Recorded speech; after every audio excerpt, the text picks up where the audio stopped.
Hello, this is Riding with Ree. Welcome back to my channel, or welcome if you are new here. This video is a part 2 from my visit to Bishop Burton College in East Yorkshire. If you haven't seen part 1, I recommend going to watch it. We get an entire tour of their whole campus and you learn a little bit more about what Bishop Burton College is really about. In today's video, I have a lesson on the wonderful 9-year-old mare Tallulah with Kira, the fantastic coach. I'm going to put her Instagram below if you want to go and follow her. What's really interesting about this lesson is that these students are taught in a way that may be different from what you or me as maybe hobby horse owners would be used to, or what you might get at a riding school, because they're being trained to be professionals in the industry. So the way that they have to think when they're riding a horse for the first time is different, and I found that to be super interesting.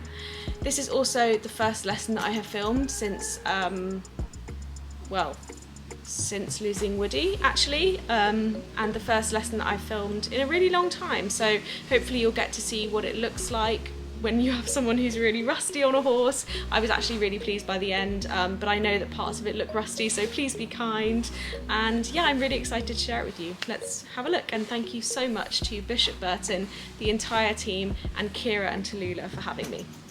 The beginning of the lesson was very much what you would expect of a new instructor and a new person being taught, getting to know each other. So Kira was just asking me a little bit about my experience, what I was doing currently and what I wanted to get out of the lesson. Did I want to do flat work? Did I want to jump?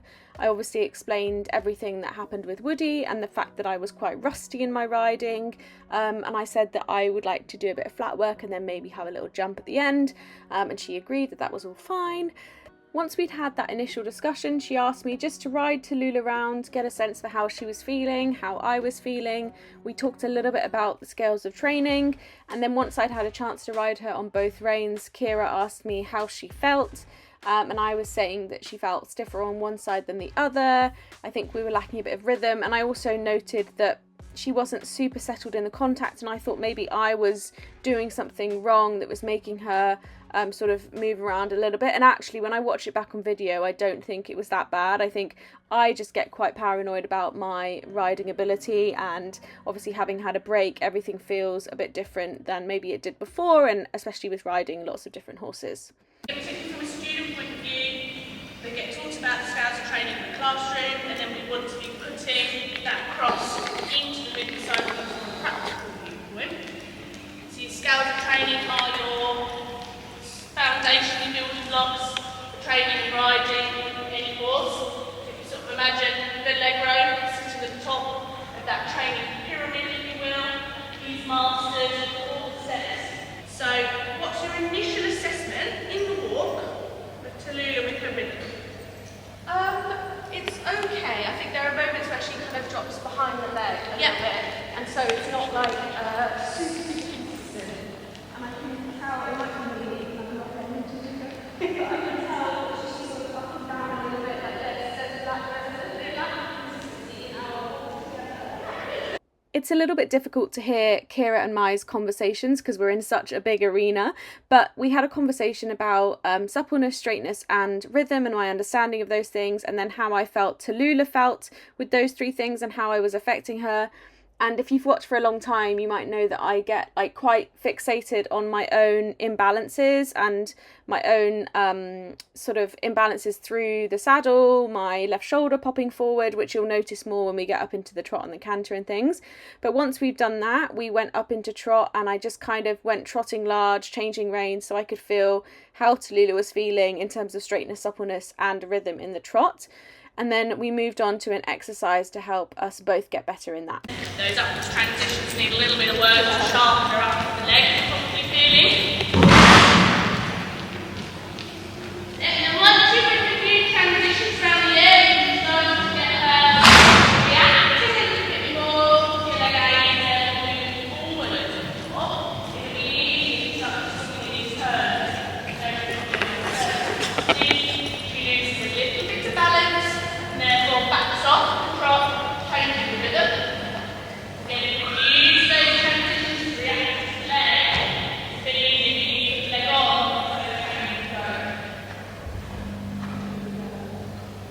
So our conversations in Trot were about how Tallulah was a little bit behind my leg and falling behind the leg. So Kira recommended that we get ourselves cantering, get ourselves moving forward. I definitely felt rusty in the canter. It's only in the last lesson that I've had really recently where I've started to feel more comfortable, more relaxed in the canter. It sounds really silly when you've ridden for a long time, but for me, you know, I think because I hadn't ridden in over a year and then I was only walking on woody, like when you start trotting and cantering, it can feel quite fast and on these horses that you don't know. So we did some canter work and then we had a really interesting conversation, which was because Kira is teaching students who are ultimately going to become professional equestrians, whether that is as a professional rider, running a yard, as a groom, or maybe in other spaces like as a coach, she has to make them think as if they're going to have horses come in, say, in different scenarios. And she said, I want you to imagine that you've been given this horse for 2 weeks on schooling livery. What's the first thing that you're going to look to change, and what's the first thing you're going to do with her? And I remember thinking, oh my goodness, I don't actually know. And you can totally see, I mean, we obviously had a conversation about it and I had a couple of initial thoughts, but you can totally see how it completely changes the way that you think as a rider if you're someone who's riding almost as a professional rider for somebody else versus a hobby rider, and I found that super interesting. Following on from that, we went on to this 20-meter circling walk and Kira pointed out that my left shoulder is leaning, and I laughed because I know this and I see it in every video and I try hard to fix it, but as I said, I'm very rusty and it's something that I'm very conscious of. And so she was sort of talking to me about how I can more effectively use my body to get a better bend from Tallulah, to get her moving better off my leg. So we started a bit of this exercise in walk, spiraling in and out. And actually, this is the same exercise that you may remember if you've seen my lesson video on Duke with Sarah Hartley, my instructor from home. It's the same exercise that we were doing with him because I'm the same rider ultimately. I have the same challenges and the same sort of flaws in my riding. So super interesting. We also noticed that Tallulah was anticipating the downward transition and kind of falling down into trot. So Kira had me using sitting trot as a kind of transition between the walk and the trot to kind of make sure that we didn't lose that power on the way down. And I found that a really useful exercise actually. If you do have a horse who falls behind the leg a little bit, it's something that I would certainly try again on a different horse because it was really helpful. And the more that I rode, obviously the less tense that I became, the more comfortable I was, and the more supple that Tallulah began to feel. And I think that the nicer that she went for me, which was really rewarding because, you know, I was worried about sharing this video with you all thinking, oh my goodness, I'm just not riding very well. But you know, I never came on here saying I was a professional, so I guess you get to see the good, the bad and the ugly. Once we'd found our stride a little bit more and everything was feeling a little bit more rhythmical and straight and supple, we did a little bit more work going large, taking Tallulah off the circle, and then we moved on to finishing up with a little bit of jumping.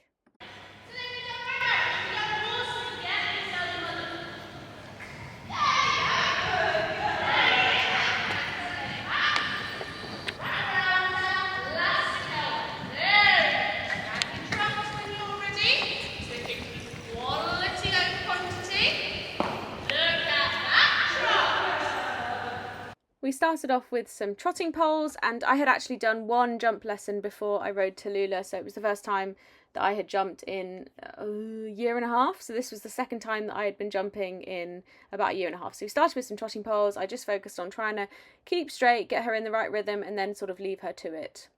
We then moved on to a cross pole, so I just came in trot the first time, and then I picked up Canter and came round again in Canter for our second time. But she was so lovely to jump. She was such a sweetheart. More outside leg, outside leg, finish it down. Now keep going.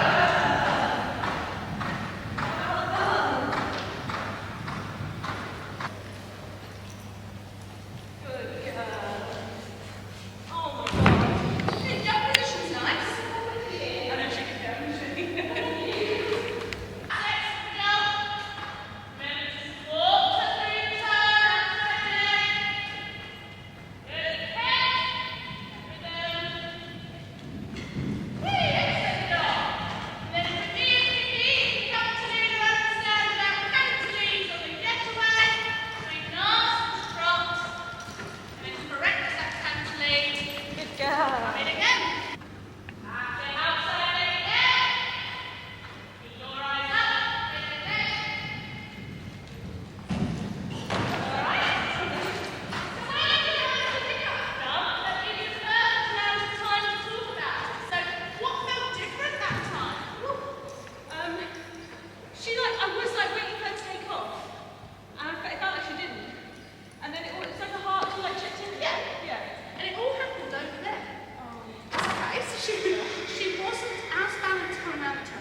right shoulder, and then about 4 strides out, she almost looked like she was going to trot. You did the right thing. I did pushed feel, her I thought, on. oh, she's going to stop. Yeah. Okay, yeah. It's just because she's getting tired. So, on our last jump we're going to do, just going to be a bit stricter with those outside aids at the turn, and then make sure that each stride coming up to that fence feels like it's got the same punch. Okay, cool. Alright? Come on, Tallulah, one more. Bless you. You'll often find that you'll hopefully see the video. The problem at the done always happens miles away. I thought maybe it was just me, like my nervousness. I thought, oh, it feels wrong, but maybe it's just me being like paranoid. No, that's something that when you start jumping again more, you'll be able to recognise sooner. Watch that canter lead. Remember that was a trot and use your corner to help you get the right lead. There you go. So yeah, just a little bit more outside leg this time. Come on to me. Good. Press up, 2, 5, 7, 8. There you are. And trotting. And again, because of Tallulah's mentality, just keep her trotting. So she doesn't learn to jump and then flop into a heap. Then when you're happy with that trot, come down. Well done. Well, that is it. I hope that you enjoyed my lesson today, and I really enjoyed my time at Bishop Burton College. So if you haven't seen that part 1, again, do go and give it a watch. Let me know what you loved most, what you learnt most from Kira, and we have lots of exciting things coming up this summer and autumn. So stay tuned on the channel, and I'll see you soon. Bye for now.